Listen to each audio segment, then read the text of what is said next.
Assalamualaikum warahmatullahi wabarakatuh. Alhamdulillah wa kafa, wassalatu wassalamu ala nabiyyihil mustafa, wala hawla wala quwata illa billahil aliyil azim, amma ba'd. Saudaraku yang dimuliakan oleh Allah Subhanahu wa taala, dalam sebuah hadis Nabi an Aisyah radhiyallahu anha qalat, kana Rasulullah sallallahu alaihi wasallam iza dakhala al-asru ay al-asrul akhir min Ramadan shadda mi'zarahu wa ahya lailahu wa aiqadha ahlahu, muttafaqun alaih. Dalam sebuah hadis Nabi yang diriwayatkan dari Aisyah radhiyallahu anha, beliau berkata, kana Rasulullah sallallahu alaihi wasallam iza dakhala al-asr, jika telah memasuki 10 yakni 10 hari akhir dari bulan Ramadan, Rasulullah SAW selalu menguatkan syadda mi'zarahu. Rasulullah selalu menguatkan ikat pinggangnya, wa ahya lailahu, dan menghidupkan malamnya, wa aiqadha ahlahu, serta membangunkan keluarganya, muttafaqun alaih. Saudaraku yang dimuliakan Allah Subhanahu wa taala, Rasulullah sallallahu alaihi wasallam selalunya menghidupkan sebagian daripada malam-malam bulan Ramadan. Pada mulanya, malam yang paling banyak Nabi isi dengan amal ibadah bulan Ramadan ialah pada 10 hari pertengahan. Kenapa? Karena waktu tersebut merupakan waktu yang sering diabaikan oleh kebanyakan umat manusia, dan semangat mereka untuk beribadah kian bertambah menurun. Nah, ini juga yang terjadi dalam kehidupan kita. Fenomena kita 30 hari, 29-30 hari berpuasa, itu yang terjadi di 10 pertama orang rajin beribadah. Masjid-masjid penuh, sholat sunnah rajin, ibadah malamnya dikerjakan, tilawah Qur'annya rutin. Tapi setelah masuk dalam paruh kedua, 10 yang kedua, orang mulai menurun, semangat ibadah mulai kendor.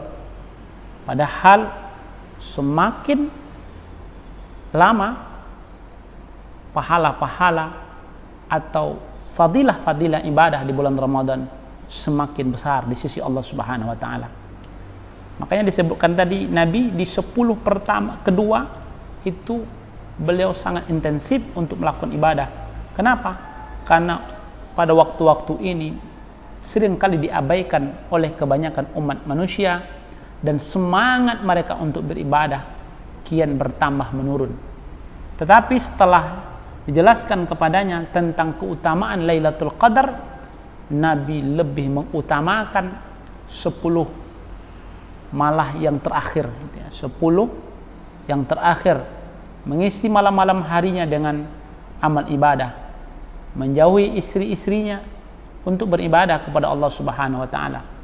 Pada hari-hari tersebut Nabi membangunkan keluarganya, mengajak kepada anak istrinya yang mampu melakukan qiyamul lail agar turut serta mencari Lailatul Qadar dan keutamaan-keutamaan yang jauh lebih mulia daripada 1000 bulan. Saudaraku yang dimuliakan Allah Subhanahu wa taala, kalau kita analisis dari lafaz hadis ini, pertama, al-asrul akhir min Ramadan. Ini kalimat merupakan kata periwayat hadis yang disisipkan ke dalam hadis untuk menafsirkan makna yang dimaksudkannya. Kemudian ada lagi saddu mi'zarahu, mengencangkan ikat pinggangnya. Ini kalimat juga merupakan kinayah atau kata kiasan yang menunjukkan bersungguh-sungguhnya dan mengerahkan segala kemampuan untuk beribadah yang lebih daripada kebiasaannya. Kemudian al-izar wal mi'zar itu adalah kain yang biasa dipakai oleh kaum lelaki. Nah, di dalam riwayat lain disebutkan jadda wa saddal mi'zar. Itu dia. Nabi bersungguh-sungguh, jadda, bersungguh-sungguh, wa syadda mi'dzar, dan mengencangkan ikat pinggangnya. Saudaraku yang dimuliakan oleh Allah Subhanahu wa taala, oleh karena itu bahwa syaddal mi'dzar adalah perkataan kinayah yang menunjukkan pemahaman menjauhi isi-isinya. Artinya dia tidak mendekati atau tidak bercampur dan hanya bertumpu untuk melakukan amal ibadah. Kemudian wa ahya lailahu, melakukan menghidupkan malamnya dengan cara qiyamul lail, dengan cara beribadah kepada Allah. Nabi tidak tidur pada kebanyakan pada malam harinya, namun bukan keseluruhan malam di hari bulan Ramadan, karena juga penting menjaga kesehatan. Sebagaimana yang dijelaskan oleh Aisyah dalam hadis yang sahih, aku belum pernah mengetahui Nabi melakukan qiyamul lail pada waktu malam hingga pagi hari. Kemudian wa aiqadha ahlahu, itu artinya dia membangunkan keluarganya yang mampu untuk mengerjakan qiyamul lail. Jadi maknanya keluarganya yang mampu maka dia bangunkan, bukan seluruhnya gitu. Kalau anak-anak ya belum tahu ya, tapi kalau sudah mulai anak-anak mulai bisa dikenalkan dengan ibadah, dia bangunkan agar anak-anak menjadi terbiasa. Nah, oleh sebab itu maka hadis ini menjelaskan kepada kita, pertama kita dianjurkan untuk melakukan qiyamul lail, memanfaatkan malamnya itu dengan melaksanakan salat tarawih, kemudian kita melaksanakan memperbanyak tilawah Quran kita, kemudian muhasabah, zikir, beristighfar kepada Allah Subhanahu wa taala. Itu yang pertama. Yang kedua, hadis ini juga mengukuhkan betapa pentingnya melakukan qiyamul lail pada waktu malam 10 hari terakhir di bulan Ramadan.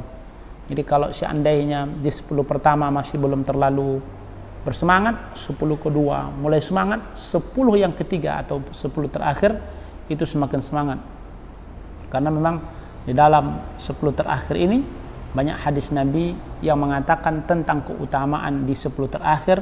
Salah satunya adalah tentang malam qadar, adanya di 10 terakhir ini, walaupun memang terjadi perbedaan pendapat ulama. Kemudian hadis ini juga menjelaskan bahwa seorang laki-laki disunahkan untuk mengajak keluarganya untuk mengerjakan amal ibadah yang disunahkan seperti apa yang dilakukan oleh Nabi SAW. Kemudian terakhir, bahwa hadis ini juga menjelaskan bahwa akhir bulan Ramadan merupakan hari yang paling afdal. Karena itu ini merupakan penutup dari amal Ramadan. Sedangkan segala amal perbuatan ini dinilai berdasarkan akhirnya. Jadi dikhususkan malam-malam 10 terakhir bulan Ramadan dengan amal ibadah yang khusus pula, antara lain dengan beriktikaf, qiyamul lail, dan membangunkan keluarga untuk turut serta beribadah pada malam-malamnya. Mudah-mudahan bermanfaat. Wallahu a'lam. Wassalamualaikum warahmatullahi wabarakatuh.